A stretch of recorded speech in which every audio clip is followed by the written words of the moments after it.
Recording studio Kuchaikot.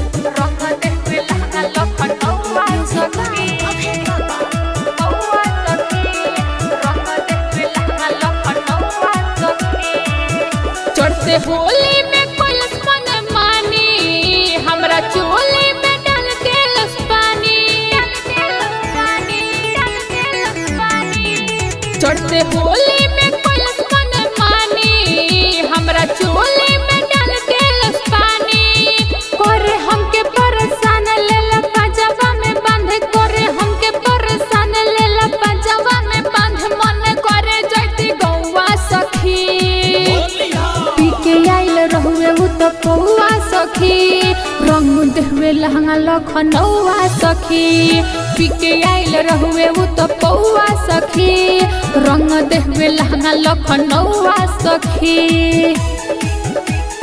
पीके आइल रहुए उ तो पौआ सखी, पौआ सखी। रंग देहवे लहंगा लखनऊआ सखी। आवत फागुन करे लागल तंग हो, हमके पटक के उठाल देलस रंग हो। नशा में दशा हमर बुरा कोइलस, हमके पटक के अबीर खूब लगवलस। ए सखी आवत फागुन करे लागल तंग हो, हमके पटक के उठाल देलस रंग हो। नशा में दशा हमर बुरा कोइलस, हमके पटक के अबीर खूब लगवलस।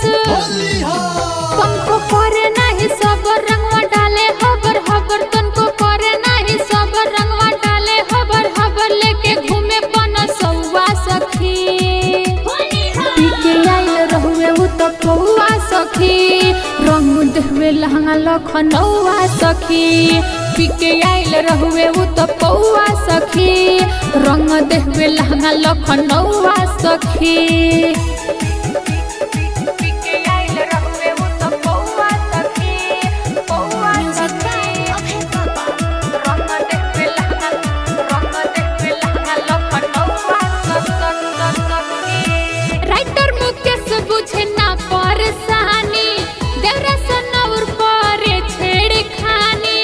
मना कोइला पे माने नहीं बात, कोई दिहलस हमरा संगे उघात। ए सखी राइटर मुकेश बुझे ना परेशानी, देवरा सनौर करे छेड़खानी। मना कोइला पे माने नहीं बात, कोई दिहलस हमरा संगे उघात। कर दिन रझमेला उ तो खेलल चाहे खेला, कर दिन रझमेला उ तो खेलल चाहे खेला। ऐसे ठीक नई हरवा सखी, पीके आइल रहुए उ तो पौआ सखी, रंग देहवे लहंगा लखनऊआ सखी। पीके आइल रहुए उ तो पौआ सखी, रंग देहवे लहंगा लखनऊआ सखी। Mix by Aryan recording studio Kuchaikot.